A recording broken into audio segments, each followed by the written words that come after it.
कोई के मेरो तो हिर फूटे चाय ला बेगी, कोई महाराज जी तो निकलियो कोई भी पहले हूँ बांध तान तैयार हुई आज तू खावनो जो छानो है। ये अगर काम चल रहा था और यही चलेगा तो मेरे विचार से यहां भीड़ का कोई फायदा नहीं है। क्यों? क्योंकि एक महाराज कहावत है मारवाड़ के माई कि बोई कुआड़ो न बोई डांडो।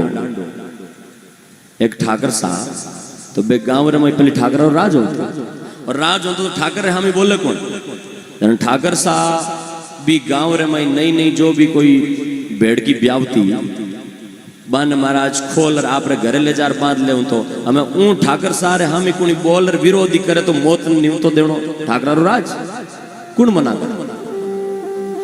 जिके भी घरे बढ़िया गाय दूध देने दी वे बिन वो खोल ले जे और खोल ना आपरे बाड़े में बंदा देगा थारे का ही काम दिया तो ठाकरा बैठे घना लोग आवे बेटे बेटे बेटे। अब एक दिन भी गांव रे माई एक कुमारा बे कहो कि थे गांव रा अगर साथ दो तो काम तो मैं कर दूंगा, वो भड़क दी खोल को तो गांव रा कहो भाई अब हगड़ा तंग आउड़ा ये कर दो।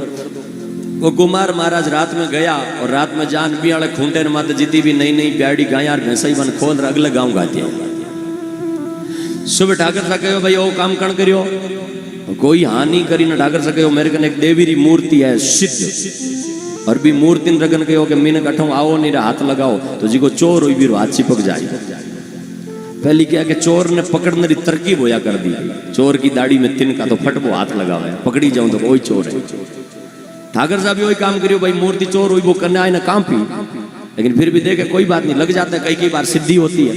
तो सारा गांव निकल गया और सारो गांव निकलने के बाद में भी की हाथ नहीं चिपकियो। ठाकर साहब कहो रे एड़ो कहीं कणी चोरी करी कौन करी, लेकिन कहो गांव पूरो तो आ गयो। बोले गांव पूरो आयो नहीं है, एक पे कुमार जी आया नहीं है। तो बोले बाऊ बात करो, मैंने पूछो भाई थे आया क्यों नहीं? बोले आज तुम्हारे काम हो तो बोले काले आओ। जो बोले ठीक है सारो गांव फिर आओ जो काले काल फिर बुलायो। लेकिन रात के मई कुमार मंदिर में विचार आयो कि बट हगड़ा रे हम हाथ चिपक गयो तो गांव रे मई बेइज्जती बहुत मोटी हुई। और जो ठाकर सारे कने देवी री मूर्ति है बेडी लिबेरी मूर्ति एक तालाब रे किनारे माथे और है जी के तालाब रे किनारे माथे रोज कुमार मिट्टी खोदने रे वास्ते जावे पण के परीक्षा तो ले आऊं चिपे नहीं चिपे ये नाटक है काई। वो बट गयो कान देखो कुलाड़ी डाल और ज्यों भी मूर्ति रे हाथ लगायो ना हाथ चिपक और वो काम पे मारा। अब बन के बैठे तो कोई छोड़ावणियों को अंदर छोड़ावणे हेलो मारूं तो वो कहीं चिपक्यो गूं तो करूं के ना वो जगी मिट्टी खोदने वाली कुलाड़ी बिन ऊंधी करी मूंछटनी एक लगाई ना बा मिट्टी री मूर्ति टूट गई और छूट गयो। बन के बस हमें टल आ गई अपन कला आ गई हमें बोले कितनी आवे अपन लेनो देनो नहीं गणो। बट गयो अनजान ठाकर साहब फिर पूछो कि भाई तो लेट क्यों है? बोले महाराज थोड़ा काम हो तो बोले मूर्ति हाथ लगा। अब जो ही वो मूर्ति कने गयो और मूर्ति कन जान कहो कि देवी तू है बावड़ी और भैंस घूमी है रावड़ी न थारी न मारी। देवी तू है बावड़ी भैंस घूमी है रावड़ी और अमय जते हाथ पकड़ लियो तो हूं कुमार बांडो रात लो हागी ग्वाड़ो न हागी डांडो। जे अगर अमय भी पकड़ लियो तो घना लोग हालात तो आ है कि वो हागी ग्वाड़ो न हागी डांडो। और ऐसा अगर चलता रहेगा तो काम नहीं बनेगा। कथा में बैठने के बाद में आप कुछ न कुछ यहां से संकल्प लेकर के उठे कि आज के बाद में मेरा जीवन धर्ममय होगा तो हमारी यहां बैठने वाले कथा व्यास की आत्मा शांत होगी, मन में थोड़ी शांति होगी, प्रसन्नता होगी। यहां जो रात दिन दौड़ने वाले 7 दिनों से नहीं 15 दिनों से जो दौड़ रहे हैं उनके मन में प्रसन्नता होगी कि चलो 7 दिन नींद कम ली, रात दिन दौड़े, यहाँ आने वाले हजारों लोगों की व्यवस्था करी, लेकिन यहाँ आकर के अगर 10 लोगों ने भी नशा छोड़ दिया तो हमारा रात में जगना सफल हो गया, हमारा दौड़ना सफल हो गया। तो आप कुछ न कुछ यहाँ कथा से संकल्प लेकर के उठे और मन में भगवान के प्रति श्रद्धा पैदा करके आज अमावस्या का दिन है। इस अमावस्या के दिन में अमावस्या व्रत राखणो भजन विष्णु बतायो, जो इस नियम का पालन करते हुए आप सभी लोग गुरु महाराज की कथा को ध्यान से सुने और मन से सुन करके मनन करें और निधि ध्यान में लाए। भगवान जाम्बोजी जब 34 वर्ष के हुए, उससे पहले जब भगवान जाम्बोजी के माता और पिता लोवट जी और हंसा दोनों का देहावसान हो गया, तो वो अपनी जितनी भी संपत्ति थी उस सारी संपत्ति को संभरा करके और स्वयं भगवान जाम्बोजी सम्रातल दौरे पर आकर के विराजमान हो गए। ये बात है विक्रम संवत 1540 में जब उनके माता पिता का देहावसान हो जाता है, तो उसके बाद में भगवान 2 साल तक भ्रमण करते हैं और 1542 में गुरु आसन सम्राथल पर बैठ गए। यूं तो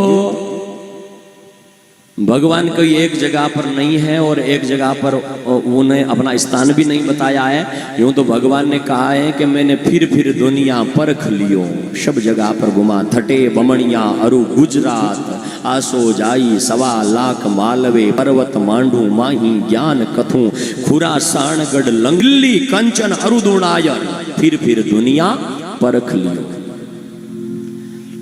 सब जगह भगवान ने भ्रमण किया और गुरु महाराज भगवान जाम्बोजी सब जगह पर भ्रमण करने वाले भगवान जब 1542 में सम्रातल दौरे पर विराजमान होते हैं, तो उसी समय इस डेजर्ट एरिया के अंदर बरसात तो वैसे ही कमी, लेकिन गुरु महाराज जाम्बोजी उस समय जिस समय दौरे पर विराजमान थे, तो कहते हैं कि अकाल पड़ गया। और जब अकाल पड़ा तो लोग अपने घरों को छोड़ करके जाने लगे, पलायन करने लगे मालवे की तरफ, खेतों को छोड़। भक्तों तुम वहां कहां जा रहे हो? तरफ जा रहे हैं क्या? मैं आपके लिए एक ऐसी व्यवस्था करता हूं कि आप छोटे से बालपने में थे तो उस समय एक दिन के अंदर खेत निपजाया था। खेत निपजायो सांझ पहलू लोवट पर जो सार। भगवान ने जब वो लोग पलायन करने लगे तो सम्रातल दौरे पर अपनी सिद्धि के द्वारा एक अनाज की ढेरी कर दी और एक घास की ढेरी कर दी और कहा आपको जितना अनाज और घास चाहिए उतना यहां से ले जाओ, लेकिन अपनी भूमि को छोड़ करके मत जाओ।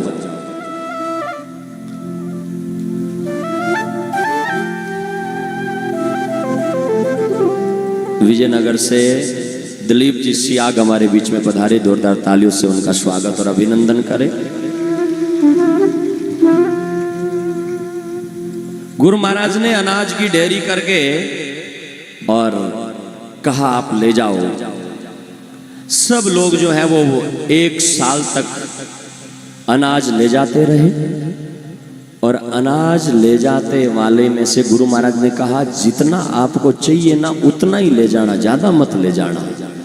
कुछ लोग ऐसे थे जिन्होंने मन में लालच कर लिया कि घर में लगता तो 5 किलो ही है, लेकिन 25 किलो लेकर के चले जाए। मार्ग में बाहर मरते और जब घर जाकर के तोलते तो 5 किलो ही निकलता। ऐसी भगवान की सिद्धि थी। पूरे महाराज समय तक वो अनाज साल भर देते रहे और देने के बाद में गुरु महाराज भगवान जाम्बोजी ने 1 साल जब पूरा हुआ तो उसके बाद में खेतों में जब अनाज पैदा हो गया, खेतों में अनाज हुआ तो लोग अनाज ले लेकर के वापस आने लगे कि महाराज आपने अकाल में अन्न दिया है और अब आप लोग जो हैं यहाँ अपना अनाज वापस ले लो। तब जाम्बोजी ने कहा ये अनाज मैंने वापस लेने के लिए नहीं दिया है, तुम्हारी अकाल में मैंने सहायता करी है। तो कुछ लोगों ने कहा गुरुदेव आप अनाज वापस नहीं लेंगे तो हमारे सिर पर ऋण रह जाएगा, क्योंकि कोई किसी को चीज देता है तो उसका कर्ज तो होता ही है, कर्ज रह जाएगा। भगवान ने कहा तुम्हारे सिर पर कर्ज नहीं रहेगा, मैं तुम्हें 29 नियमों की एक आचार संहिता देता हूं, ध्यान से सुनना। और उन 29 नियमों की आचार संहिता का अगर आप पालन करेंगे, अगर आप 29 नियमों को मानेंगे, तो बोले आपके सिर पर कर्ज नहीं रहेगा, आप इन 29 नियमों को मानो। अब यहां से बिश्नोई पंथ की स्थापना होती है, ध्यान रखना। वैसे तो ये बिश्नोई पंथ है ना, ये बहुत पुरातन है, अब कलयुग में नहीं चला है, लेकिन कलयुग में एक रूप बदला है थोड़ा सा। जो बिश्नोई समाज है, इस बिश्नोई समाज को और कई नामों से जाना जाता है, और इस बात के हिसाब से हम कह सकते हैं कि 1542 में ही नहीं, इस बिश्नोई समाज को सनानी समाज भी कहते हैं। हिनानी जी आ गया, ये भी कहते हैं। और केवल हिनानी जी नहीं, इस बिश्नोई समाज को प्रहलाद पंथी भी कहते हैं। जब होली का दिन आता है और होली के दिन में सब लोग हाथ में रंग गुलाल लेकर के एक दूसरे को रंगते हैं और खुशियां मनाते हैं, लेकिन ये समाज एक ऐसा है, ये बिश्नोई समाज, जो होली के दिन खुशी नहीं मनाता है, होली के दिन शोक मनाता है। और इन घरों में रात्रि के टाइम में मिठाइयां नहीं बनती है, खींचड़ा बनता है। सुबह जब रामा सामा का दिन होता है तो मिठाई बनती है, प्रसाद बांटते हैं। क्यों? क्योंकि ये एक तरह से देखे तो वैज्ञानिक की दृष्टि से कहूं तो पर्यावरण प्रेमी समाज है, और आध्यात्मिक दृष्टि से कहूं तो प्रहलाद पंथी हैं। और ये समाज बिश्नोई सतयुग से चला आ रहा है, इसलिए प्रहलाद पंथी कहते हैं। तो प्रहलाद पंथी है, इसलिए होली का रात में जब गोदी में प्रहलाद को लेकर के बैठ गई, तो जो प्रहलाद के पंथ के लोग थे ना, उनके मन में बड़ी उदासी हुई कि आज हमारे प्रहलाद को मार दिया गया है, ऐसा मन में विचार हुआ। लेकिन सुबह को मिठाई क्यों बांटते, सुबह को सब क्यों मिलते? क्यों? क्योंकि सुबह के टाइम में जब हिरण्यकशिपु बैठा और बैठ करके मीटिंग करी और कहा कि होलिका को पारितोषिक दो, इनाम दो, होलिका ने रात प्रहलाद को जला दिया, तब सब एक दूसरे के मुंह के सामने जाके बोले होलिका कहाँ है? तभी महाराज होलिका तो पता नहीं जलकर राख हो गई, लेकिन प्रहलाद नाचते हुए हंसते हुए आ रहा था। इस खुशी के अंदर प्रहलाद पंथियों ने खुशियां मनाई और कहा, जाको राखे साइया मार सके ना कोई, बालन बांको कर सके चाहे सब जग बेरी होए। तो ये प्रहलाद पंथी समाज कलयुग में नहीं, सतयुग से चला आ रहा समाज है। और भी शास्त्रों में कई प्रमाण हैं, हमारे साहित्य में, जिसके आधार पर हम कह सकते हैं कि ये सतयुग से चला आ रहा समाज है। पहाड़ बनाते हैं, और इस बिश्नोई समाज का सबसे बड़ा श्रद्धा का केंद्र मंदिर तीर्थ से भी बढ़ करके श्रद्धा, देवालयों से भी बढ़ करके श्रद्धा, ये जो पवित्र समाज बैठा है, इस समाज की पहाड़ में है, पवित्र पहाड़ में श्रद्धा है।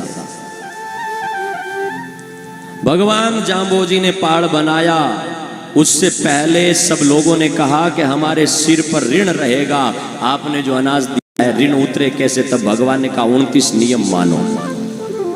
29 नियम उन्होंने कहा कि हम, कुछ तो लोग तैयार हो गए मानने के लिए, और कुछ ने कहा कि भाई ऋण रहे तो रहे, लेकिन 29 नियम नहीं मानेंगे। वो लोग दूर हो गए और 29 नियम मानने वालों की जमात तैयार हो गई। लेकिन समस्या यहाँ पर खड़े हो गई कि पहल कौन करे, आगे कौन आए।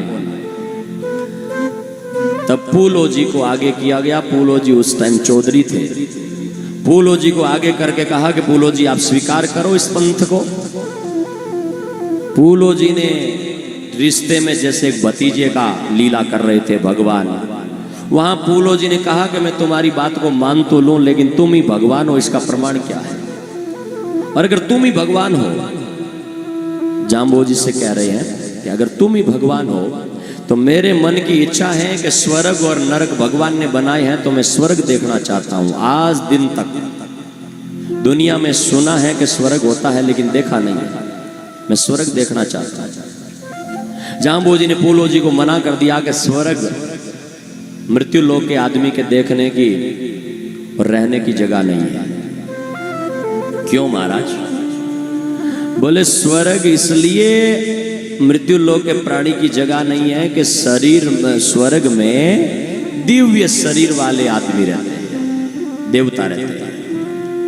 उनके गले में जब माला डाली जाती है तो वो माला के पुष्प जो है वो कुमलाते नहीं है। उन देवताओं के वहां पर भोजन जो होता है ना, वो हमारे जैसे अन्न का अमृत का पान करते हैं, दिव्य भोजन होता है। और उस लोक में, स्वर्ग लोक में, उस स्वर्ग लोक में 8 मास का ये पूतले वाला जो शरीर है जिसमें पसीना आता है, बदबू आती है, रोम रोम में गंदगी भरी है, ये वहां रह नहीं सकता। और अगर रहने के लिए मैं आपको छोड़ भी दूं तो भगवान जाम्बोजी पूलोजी से कह रहे हैं कि वो आपको रहने नहीं देंगे, धकेल देंगे। जैसे मैं आपको एग्जाम्पल के द्वारा बात करूं कि अब आप इतने हजारों की संख्या में बैठे हो और बीच में एक कुत्ता दौड़ते हुए आ जाए, आप उसको बीच में बैठने दोगे? और सूअर जो महाराज झगड़ो तार खोद दे, लंबा लंबा दांतार होवे, वो सूअरियो बीच में आज ये गंदगी में होड़ो और इस बीच में बैठना चाहे, अपन बैठने देंगे? क्योंकि उसकी बदबू हमें आ रही है, हम बैठने नहीं देंगे, उससे नीचे है। ऐसे ही स्वर्ग के जो देवता है ना, वो स्वर्ग के देवता हम लोगों को, जिनके नाक में, आंख में, कान में गंदगी भरी पड़ी है, रात को सो करके उठो तो शरीर से क्या निकलता है? गंदगी गंदगी होती है पूरी शरीर के 9 दरवाजों से। इस शरीर में ये जो हमारा शरीर है बहुत पवित्र मानते हैं, लेकिन ये शरीर पवित्र किसी भी दृष्टि में शास्त्रों में कहा गया है? कैसे कहोगे इसको पवित्र? गंदगी निकलती है, ये तो मल मूत्र का भंडार है। लेकिन ये अच्छा इसलिए है कि इस शरीर के द्वारा मल मूत्र निकलने वाले ये गंदगी के भंडार के शरीर के द्वारा भी अगर आदमी कोई चेत जाए और भगवत भजन भक्ति में लग जाए तो जन्म मृत्यु से मुक्त होकर के परमात्मा के धाम को प्राप्त कर लेता है। ये ताकत है शरीर। बाकी शरीर अच्छा नहीं है। ये शरीर के लिए तो हमारी साखियों में बार बार चेताया है, मिनखा देही पड़े पुराणी। ये मिनक शरीर तो मात्र एक ही काम में लगे तो अच्छा है। बाकी अगर दूसरे सब काम कर रहे हो तो श्रोताओं याद रखना, कौन काम ऐसा है जो मिनक कर सकता है, मिनक के अलावा दूसरे प्राणी कोई नहीं कर सकते हैं, वो श्रेष्ठ है। उसको विशेष बुद्धि कहते हैं। अब ये मिनक खाता है पीता है तो ये तो पशु भी करते हैं, नींद लेता है जागता है तो ये तो पशु भी करते हैं, दौड़ता है ये पशु भी करते हैं, लड़ता है ये पशु भी करते हैं। तो बोले महाराज हम तो परिवार पालते हैं, परिवार तो पशु भी पालते हैं, नहीं पालते? मोर अपने मोर के बच्चों को, मोरनी के बच्चों को पालता है, गाय अपने बच्चे को पालती है। अरे कई कई तो ऐसे होते हैं कि उनके बछड़े के पास में चले जाओ तो मार देते हैं। मोर का छोटा सा बच्चा, उसके पास में जाना पता चल जाएगा क्या होता है। चिड़िया अपने बच्चों को पालती है, सांप अपने बच्चों को पालता है। तो केवल परिवार पाल लेना भी मिनक जन्म का उद्देश्य नहीं है। हाँ में पालना है, अच्छे ढंग से पालना है, लेकिन यही परम उद्देश्य नहीं है। मिनक की सुंदरता कहां है? मिनक अगर दौड़ता है तो मिनक से तेज दौड़ने वाले भी बहुत बैठे हैं। मिनक तेज दौड़ते हैं तो लोग कहते हैं कि घोड़े जो दौड़े। मिनक की अगर आंखें सुंदर हो, आंखें बहुत बढ़िया हो और दिखने में बहुत सुंदर दिख रही हो आंखें, तो उपमा किससे करी जाती है कि फलाने री आंखें इतनी सुंदर है जाने कोई मृग रही है। मृग नहीं, किसी आदमी की अगर सूंघने की शक्ति तेज हो तो हमारी और तुम्हारी तो सूंघने की शक्ति क्या होगी? कीड़ी की कितनी तेज होती है सूंघने की शक्ति। तो मेनक फिर तेज किसमें हुआ? बोले मेनक शरीर रूप में तो शरीर की दृष्टि से देखे तो जमीन रे माथे आपा हगड़ाऊ छोटा जीव, यूं तो बहुत छोटा जीव है, लेकिन कीड़ी ने हगड़ाऊ छोटो माने के कीड़ी से लेकर के हाथी तक ये 1000 जगह पर उदाहरण मिलता है। और वो बड़ेकड़ी अगर कीड़ी वेपा भी खा जाए तो मिनकरी नींद उड़ा दे। और उसको छोड़ो, बरसात का समय आ रहा है, कई बार तो मिनक से ऊंचा मलेरिया और डेंगू का मच्छर होता है, जिनमें दोनों में फाइट शुरू होती है कि एक मलेरिया का मच्छर काट लेता है तो कई बार आदमी को जिंदगी से हाथ धोना पड़ता है। वो तेज हुआ ना, मलेरिया वाला मच्छर भी तेज हुआ, तो फिर मिनक तेज किसमें? अरे उसका तो इतना सा शरीर है, इतना सा शरीर है, उसका पकड़ में ही नहीं आ रहा है, लेकिन फिर भी वो मिनक को मार देता है, माने वो तेज है ना, शरीर की दृष्टि से भी वो तेज है। तो बोले मिनक किसमें तेज है? बोले मिनक बुद्धि में तेज है। बुद्धि पशुओं में नहीं होती। तब शास्त्रों में उदाहरण मिला कि नहीं ये भी आप गलत कह रहे हैं, बुद्धि तो पशुओं में भी होती। क्यों नहीं होती बुद्धि? अगर पशु को आप डांट फटकार लगाओ तो वहीं रुक जाएगा, बुद्धि नहीं तो रुकता कैसे? और प्रेम से अगर खेत में 10 गायें चर रही है और एक गाय का आपने अलग से नाम दिला रखा है, दौड़ी है, काली है, जो भी नाम दिला रखा है, अगर आप उस गाय को आवाज लगाओ तो वही झांकेगी ना। बुद्धि नहीं है तो फिर वो झांकती कैसे? बुद्धि तो उसमें है। बुद्धि उसमें ऐसी भी है कि अगर तावड़ो तप रहे हुआ गणो तो पशु अगर खूंटो बांधड़ो नहीं है तो वो अपने आप छाया में जान बैठ जाता है। ये भी बुद्धि है ना। अगर घर में पशु को बांध दिया और समय पर आपने गाय को भैंस को नीरा चारा नहीं डाला तो वो आवाज लगाने लग जाती है। बुद्धि तो है ना। बुद्धि तो उसमें है कि नीरे बटेरी टेम आवे वो कुंडो बाजे है जिन्हें गाय तोड़ाऊं लाग जाए। बुद्धि तो भी में है भैया, मैं बाज की घंटी, बुद्धि तो है उसमें, लेकिन उसको कहते हैं सामान्य बुद्धि। 2 तरह की बुद्धि होती है शास्त्रों के अनुसार, एक सामान्य बुद्धि और एक विशेष बुद्धि। तो सामान्य बुद्धि वाले जो लोग हैं, मिनकों में भी कई मिनकों में सामान्य बुद्धि ही होती है, और सामान्य बुद्धि वाले कभी कोई बड़ा काम नहीं कर पाते हैं। सामान्य बुद्धि वाले कभी धर्म का पालन नहीं कर पाते हैं, और सामान्य बुद्धि वाले कभी परिवार का अच्छे ढंग से सामंजस्य नहीं बिठा पाते हैं, समाज में एकता नहीं बना पाते हैं, क्योंकि उनमें सामान्य बुद्धि है। लेकिन विशेष बुद्धि जो होती है ना, वो मानव महामानव होता है। और विशेष बुद्धि किसे कहते हैं? विशेष बुद्धि उसे कहते हैं कि जिसके पास में विवेक हो, किस समय क्या करना चाहिए और किस समय क्या बोलना चाहिए। अरे ये मानव शरीर है ना, इस मानव शरीर को प्राप्त करके और व्यक्ति जो है वो व्यक्ति बोलना तो सीख जाता है। बोलना एक सामान्य बुद्धि का काम है। माँ ने माँ कही, पिता ने पितो कही, पिता कही, थाली ने थाली कही, लोटन ने लोटो कही, ये सामान्य बुद्धि है, कुछ भी नहीं है। लेकिन बोलना क्या चाहिए और किसके सामने कैसे बोलना चाहिए, ये जिसको आ गया ना, वो विशेष बुद्धि का काम कर रहा है। वो धर्म का पालन कर पाता है जो विशेष बुद्धि का आदमी होता है।